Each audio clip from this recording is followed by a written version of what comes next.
Timbuktu. Timbuktu is one of the most famous ancient cities in Africa and definitely the most well-known of the Muslim West African empires. During its heyday, it was the most important city in the Mali Empire for both commercial and Islamic reasons. Timbuktu was founded around 1100 CE by Tuareg nomads who used to rest and water their animals at a nearby well. A slave woman named Buktu had set up a camp near this well to accommodate nomads and other travelers. The word Teen means well in the Tuareg language, and the camp became known as Timbuktu, the Well of Buktu, but over time it came to be called Timbuktu. Timbuktu is right on the edge of the Sahara Desert and is one of the most northernmost Sahelian cities. Its proximity to the Niger River made it an ideal commercial center for North African caravans crossing the Sahara. Timbuktu was often the first city these caravans would see coming out of the desert and the last they'd see before entering it. Timbuktu has had several cultural peaks and valleys, but one of its highest points was after it became part of the Mali Empire. Mansa Musa conquered the city in 1325 on his way back from Hajj without spilling any blood. He simply parked his army outside Timbuktu and encouraged its residents to recognize his authority. Once Timbuktu became a part of Mali, Mansa Musa invested in the city's infrastructure and commercial sector. Before long, it was an important link in the gold and salt routes between North and West Africa. Mansa Musa also implemented a plan to turn Timbuktu into a center of Islamic learning and scholarship. His plan worked. With the investments in the commercial sector and Islamic scholarship, Timbuktu became one of the wealthiest cities in Africa, and it also became a global destination for Islamic studies. Timbuktu boasted over 150 schools of Quranic studies. Young children would attend these schools to commit the Quran to memory before advancing to higher levels. Timbuktu also had an Islamic university network spread out among 3 locations: Niger River, Sidi Yahya, and Sankore. Sankore University was the epicenter of Islamic studies. Sankore University was based out of the Sankore Mosque. The mosque was built about 380 years after the death of Prophet Muhammad and funded by wealthy local Muslim women. Classes at Sankore followed the Islamic tradition of scholars lecturing to a gathering of students. They lectured on Nahwa, Arabic grammar, Tafsir, Quranic exegesis, Hadith, recordings of statements and actions of Prophet Muhammad, Fiqh, Islamic jurisprudence, and famous books written by Islamic scholars over the centuries. When a student proved himself competent in a particular subject, his teacher would give him an ijaza or certificate. This gave the student permission to teach that subject to others. A student might spend years learning under one scholar to earn his ijaza. This often led to close relationships between teachers and students. Very often, a student would marry his teacher's daughter, thereby creating a family of scholars. Over time, these scholarly families grew entrenched within Timbuktu's university system. Their influence eventually spread out of the schools and into the city's administration. It was long before these scholarly families controlled Timbuktu. The fall of Mali and the rise of Songhai. Within 75 years of Timbuktu's capture, the Mali Empire was beginning to crumble. After Mansa Musa, most of the Malian rulers were not very effective. The Jolof Federation in Upper Senegal was the first to break off in 1350, barely 20 years after Mansa Musa's death. 50 years later, the Mossi people of Burkina Faso captured Timbuktu and held it for nearly 3 decades. Meanwhile, Mali was constantly attacked by marauding nomadic tribes. But Mali's biggest threat came from one of its own vassals, the Songhai kingdom.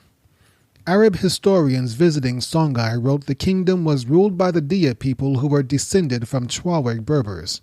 They say the Dia invaded Songhai centuries earlier in an effort to spread Islam. However, there is evidence suggesting the Dia were not Berber at all, but rather originated from the sub-Saharan Soninke. Most likely, the Dia were a mixture of both Berber and Soninke due to centuries of warfare, marriage, and commerce. The Dia made Gao their capital and primary commercial center. Mansa Musa captured Gao in 1325, the same year he captured Timbuktu. He left the Dia to manage the kingdom in his name, but took two Songhai princes as hostages back with him to Mali. While in Mali, the two princes were trained and educated in Arabic, sciences, and warfare. Over time, one of these princes, Ali Colon, earned the trust of the Malian authorities and began leading military expeditions on their behalf. Ali Colon began stockpiling weapons and choosing missions that brought him closer and closer to his home of Gao. When Mansa Musa died in 1332, several of Mali's vassals rebelled against the empire. Ali Colon took advantage of the chaos and escaped back to Gao with his brother and the stolen weapons. Once he was back in Gao, Ali Colon led a revolt against the ruling Dia, whom he saw as Malian puppets. The Dia were overthrown and Ali Colon conquered the capital of Gao. The Songhai elders gave him the title of Sunni, which is the Arabic word for tradition. This indicated he represented the traditional rulers of Songhai. Ali Colon was able to resist Mali for some time, and Songhai remained independent during his lifetime. But after he died, Mali recaptured Songhai but was too weak to hold on to power for long. Sunni Ali was born about 100 years after Ali Colon's revolt against Mali. His father was Muslim and a descendant of Ali Colon. However, it is believed Sunni Ali's mother was animist and had the greatest influence on him. Sunni Ali was only 24 years old when he inherited the throne from his father in 1464. When he did, his first order of business was to strengthen his military and expand his kingdom. He built a fleet of boats that allowed him to ferry men and weapons up and down the Niger River. He trained a devoted force of professional soldiers and filled out the ranks with thousands of armed slaves. His powerful cavalry, however, was strictly drawn from Songhai nobility. His army was housed separately from the rest of society in military camps. They went into battle wearing padded armor and carrying swords, spears, and arrows. With unprecedented military discipline, Sunni Ali consolidated his power in Songhai. He defeated the remnants of the Dia, fought off external invasions, and began dismantling the Mali Empire city by city. In 1468, Sunni Ali got an opportunity to add Timbuktu to his conquests. By this time, Mali was too weak to protect the city, which had been attacked and conquered several times over. Though still revered as a center of Islamic scholarship, Timbuktu was nearly in ruins. The city was now ruled by the Tuareg Berbers, who forced the scholarly families to pay tribute for protection. But the Tuaregs were cheating. Tuareg raiders would attack Timbuktu, ransacking the city, killing and raping at will, then carrying off loads of wealth. Then the Tuaregs would turn around and demand tribute for quote-unquote protecting the city. In Sunni Ali, Timbuktu's scholarly family saw an opportunity to escape this oppression. They invited Sunni Ali to conquer the city and fight off the Tuaregs. They would come to regret that decision. Sunni Ali. Sundiata Keita, Mansa Musa, and Sunni Ali represent three different Muslim leader archetypes. Sundiata was a just but impious leader. By all accounts, he was Muslim in name only. He did not fast, nor did he faithfully observe the 5 daily prayers. He did not promote Islam in Mali and did not rule by Sharia, Islamic law. To top it off, he also dabbled in witchcraft. But Sundiata ruled fairly and worked hard to improve the lives of those under his authority. Mansa Musa was the ideal Muslim leader in that he was both just and pious. He checked off everything one could want in a Muslim ruler. He made Hajj. He donated thousands of pounds of gold in charity. He observed the fast of Ramadan and the 5 daily prayers. He promoted Islam in Mali and tried to rule by Sharia. Mansa Musa was also a just ruler. The laws within Mali were strict but applied fairly. He was not needlessly cruel and he avoided violence as much as possible. Sunni Ali, on the other hand, was both unjust and impious. He was the worst example of Muslim leadership. He delayed his prayers until late at night and combined them into a meaningless jumble of awkward movements. He did not know Al-Fatiha, the first chapter of the Quran and an essential part of Islamic worship. He practiced some elements of the animist beliefs of his mother, and he punished those Muslims who prayed or fasted in his presence. And as a ruler, Sunni Ali was petty, cruel, vindictive, and bloodthirsty. Michael A. Gomez, in his book African Dominion, describes Sunni Ali as follows. It was not simply that he was always at war, but rather the way he went about it, hurling infants into mortars and ordering their mothers to pulverize them with pestles, then feed them to horses, burning people alive, committing myriad mutilations, including severing noses and hands, authorizing castrations, and splitting open the wombs of pregnant women to remove the fetuses, a practice associated with ancient Ghana's moral degradation and portent of their doom. Together with the raping of women, it is obvious that Ali sought to shock, and he more than succeeded, so much so that both As-Sa'di and As-Suyuti assigned him the epithet of Khariji, the Kharijite. Knowing this, the inevitable clash between Sunni Ali and Timbuktu's scholarly families comes as no surprise. Sunni Ali and the scholars of Timbuktu. Sunni Ali hated the scholarly families of Timbuktu. He considered them traitors and cowards for collaborating with the Tuaregs for so many years. He considered them elitists because they denounced his empire's behavior. Some of them even accused him of being a pagan like his mother. He considered them an impediment to his authority. The scholarly families were deeply connected to every aspect of Timbuktu, and Sunni Ali had no desire to share power with them. After defeating the Tuaregs, Sunni Ali began an organized persecution of the scholars of Timbuktu. For whatever reason, he had an especial hatred for those families associated with the Sankore school. He imprisoned the sister of one of Sankore's Arabic grammar scholars and executed her 2 brothers. Then he forced the scholars of Sankore to send him 30 virgin daughters to be his concubines. Most of the girls died on the long trip back to the Songhai capital of Gao. The others were killed by his soldiers. The scholarly families began fleeing Timbuktu. Many of them fled to Walata in modern-day Mauritania. Sunni Ali ordered the governor of Timbuktu to give chase, and many more scholars were killed along the way. Alpha Gungu, the island of scholars, was an island in the Niger River near Timbuktu. Some of the scholars took refuge there, but Sunni Ali sent his armies to invade the island, killing and imprisoning everyone they found. The scholarly families were powerless to fight back. They had money and influence, but they were not fighters. Before Sunni Ali's persecution, most of these scholars spent their entire lives inside the mosques and schools of Timbuktu. There are stories of some scholars being afraid to mount a camel, having never seen one before. In his persecution of the scholars, Sunni Ali sealed his own fate. Those scholars that did escape his wrath began plotting to get rid of him. Djenné.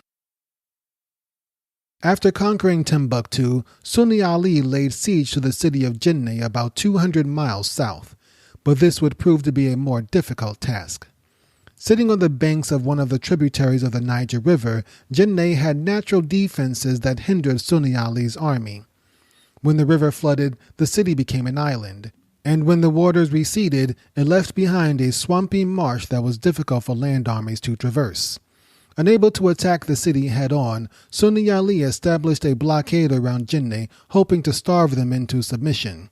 This was not easy either, as the river forced his army to constantly shift to drier lands. Some historians say the siege of Djenné lasted several years, but most likely was closer to 6 months. During this period, the Sultan of Djenné died, and his son, who was just a boy, became the ruler. The young Sultan's generals advised him to capitulate to Sunni Ali, as the city was nearly out of resources and starvation was imminent. The boy relented, and Sunni Ali's armies entered the city. In a surprising show of magnanimity, Sunni Ali opted not to sack Djenné. In fact, he was so impressed by the young sultan's dignity and courage, he married the boy's mother and left her to manage the city in his stead. This offers some insight into Sunni Ali's thinking. He despised the scholarly families of Timbuktu for being elitists that collaborated with the Tuaregs. but he respected the Sultan of Djenné who resisted him for so long. Perhaps Sunni Ali's actions were partially driven by his own understanding of weakness and strength. Djenné prospered under Sunni Ali. With Timbuktu in chaos, Djenné soon became the second most important city in the Songhai Empire after the capital of Gao. Sunni Ali's Empire. After Djenné, Sunni Ali continued to expand his empire. He attacked and conquered Kabata near Timbuktu in 1477, then Tosoki in central Mali in 1479. He also attacked the Fulani cities of central Mali. With the lands of West and North Mali secure, he turned his attention south. Sunni Ali attacked the Mossi homelands of northern Burkina Faso in 1480. Then he conquered the Gorma lands of southern Burkina Faso in 1482. In retaliation for these losses, a Mossi army set out to confront Sunni Ali.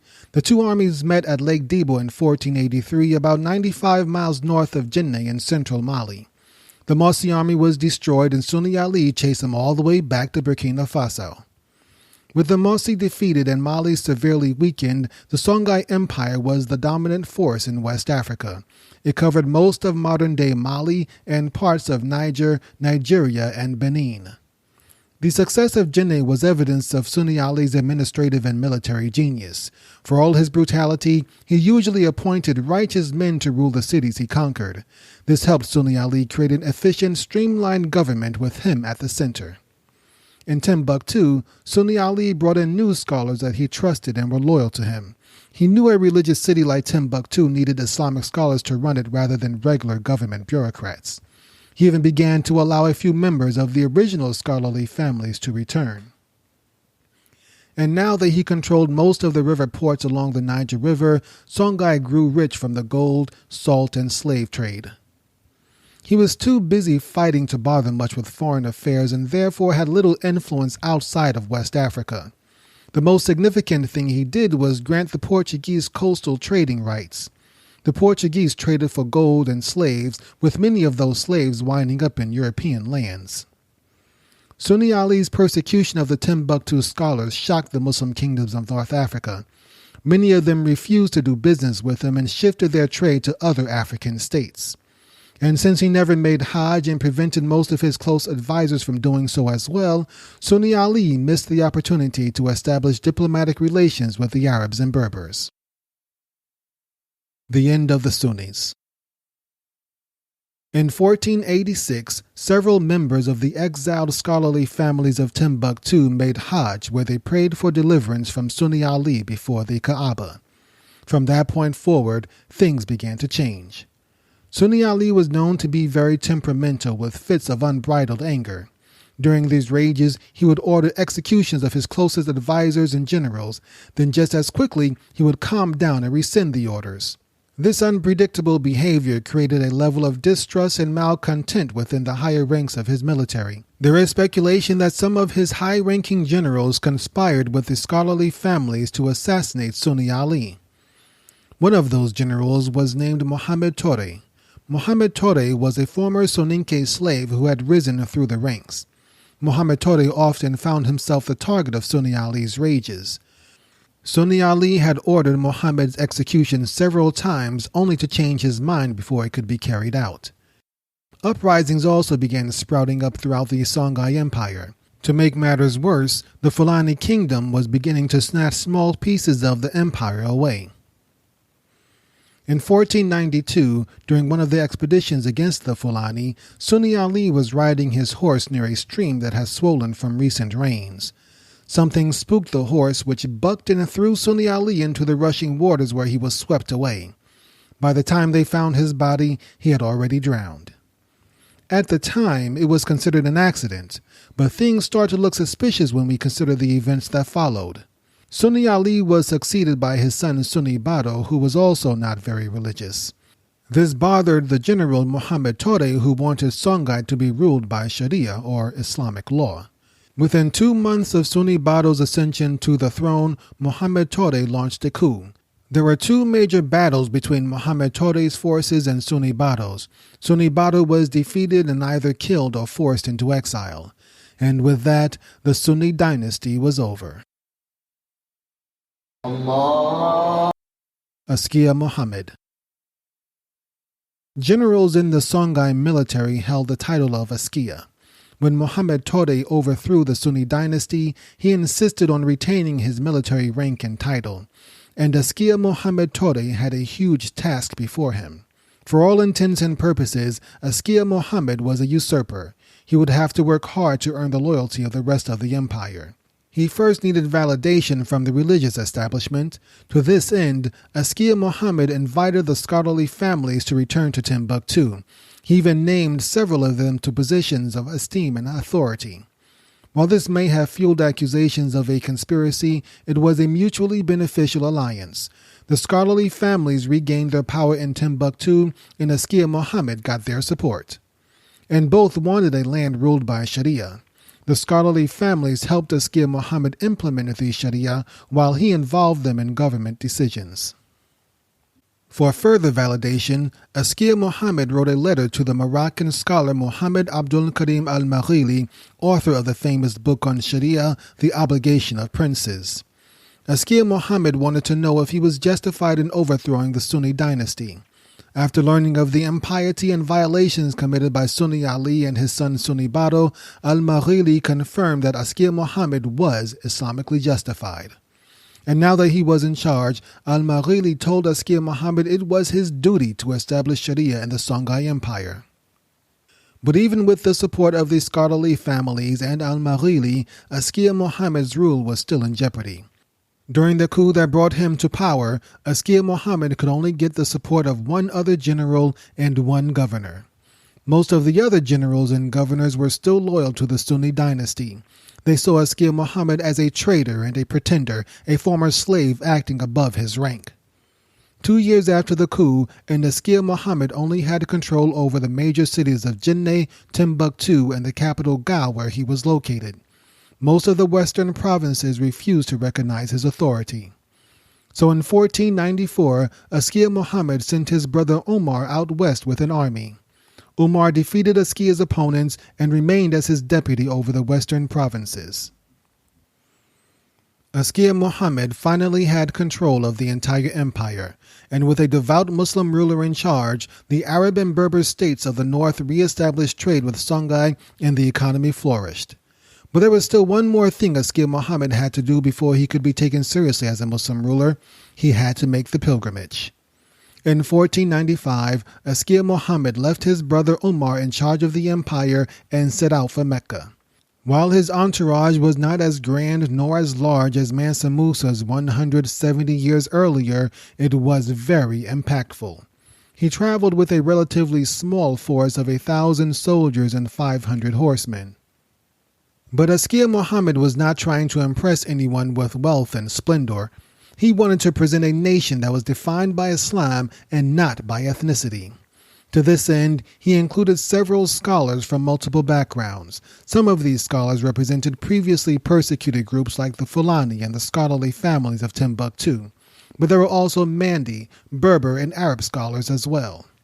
Askia Muhammad brought 300,000 pieces of gold with him on Hajj, spending most of it on charity and living expenses. After performing the rites of Hajj, he remained in Arabia for 2 years, building connections with other prominent Muslims. Most of this time he spent in Medina, where he studied, gave charity, and brought orchards for public use. He also spent time in Mecca, where he met famous Muslim scholars such as Jalaluddin as-Suyuti. As-Suyuti is perhaps most known for co-authoring the famous work of Quranic exegesis Tafsir Jalalain. Askia Muhammad also created networks with prominent Muslim leaders such as the Ottoman Emperor and the Fatimid Caliph of Cairo. Both rulers appointed him their official representative in Songhai. Since the Ottomans were Sunni and the Fatimids were Shiite, and both considered themselves the legitimate ruler of the Muslim world, these pronouncements were ceremonial at best. Nonetheless, Askia Muhammad had accomplished his goal in the Middle East. He impressed everyone with his character and piety and returned to Songhai a much more confident and wiser ruler. He had increased his knowledge of Islam, made connections with some of the most important Muslims in the world, and had gained a better understanding of what it meant to be a Muslim leader. Askia Muhammad returned to Songhai intent on shaping it into an ideal Islamic empire. Expanding the empire. Before he could see his vision of a perfect Islamic empire, Askia Muhammad had to strengthen his rule. There were still a few cities and villages that did not recognize his authority.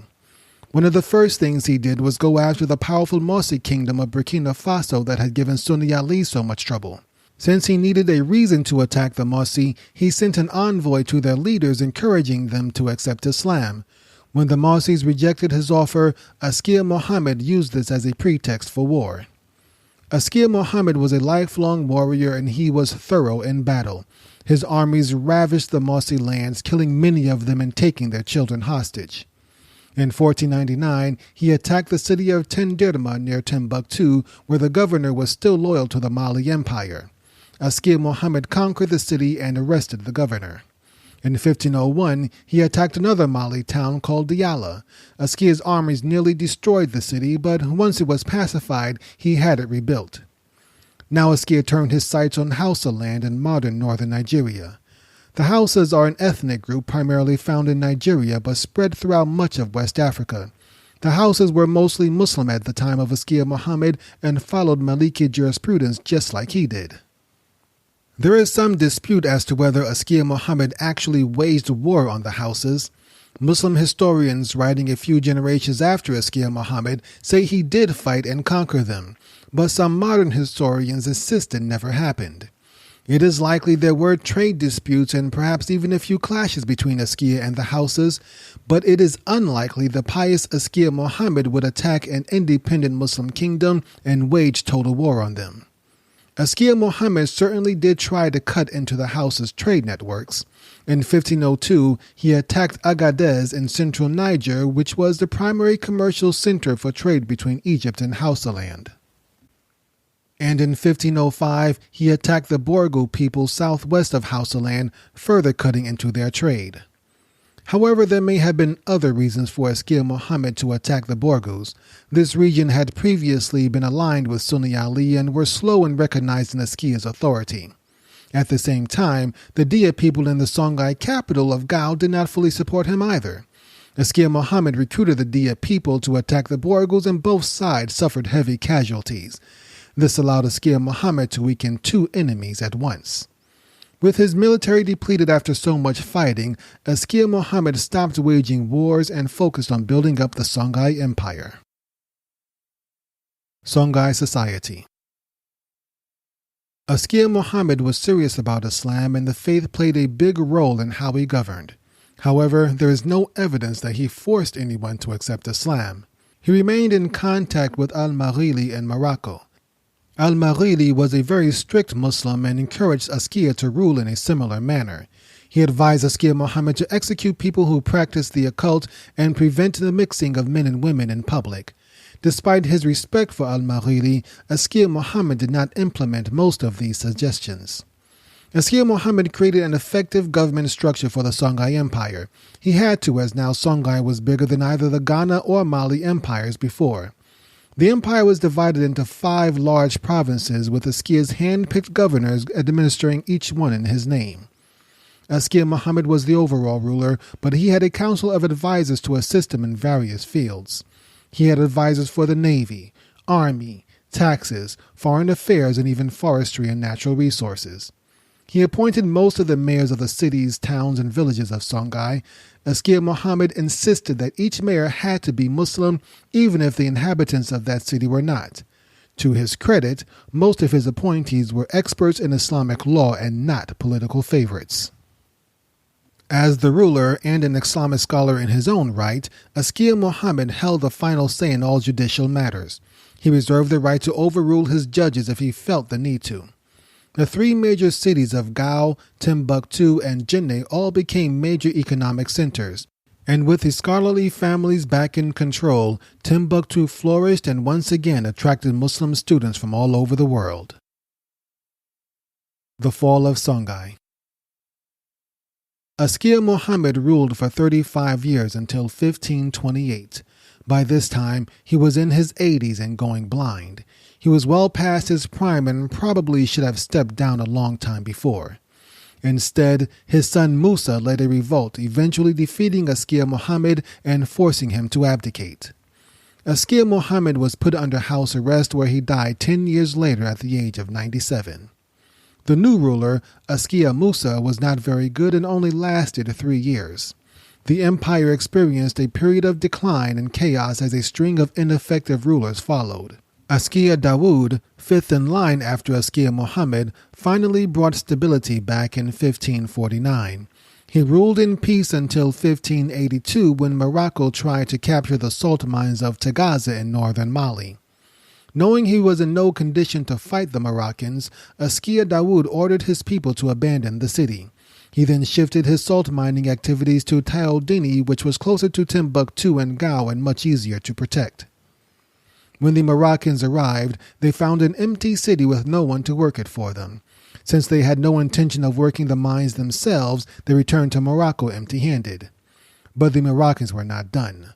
The Sahara Desert had always been an effective barrier between the West Africans and the kingdoms of the north.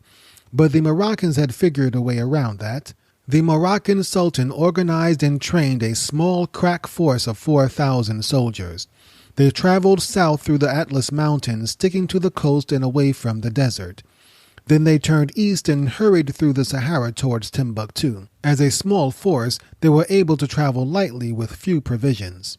This time, the Moroccans were armed with harquebuses, an early type of musket. These ancient guns were little more than hand cannons with a steel tube attached to a wooden stock.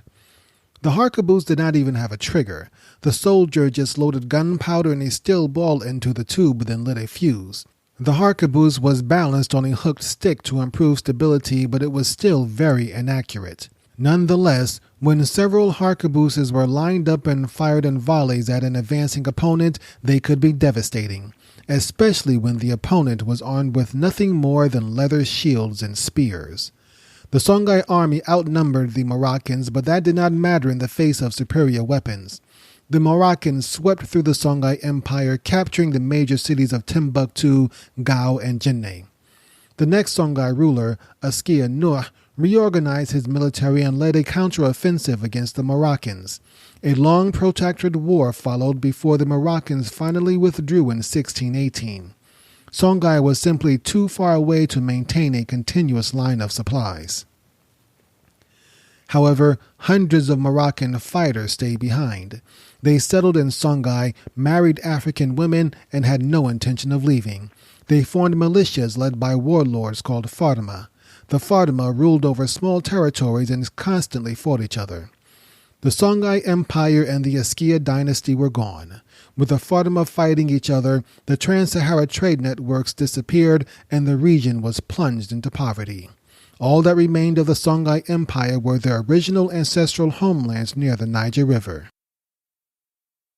American slavery.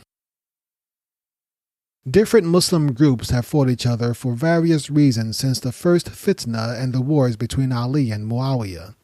However, it had always been taboo for Muslims to enslave one another.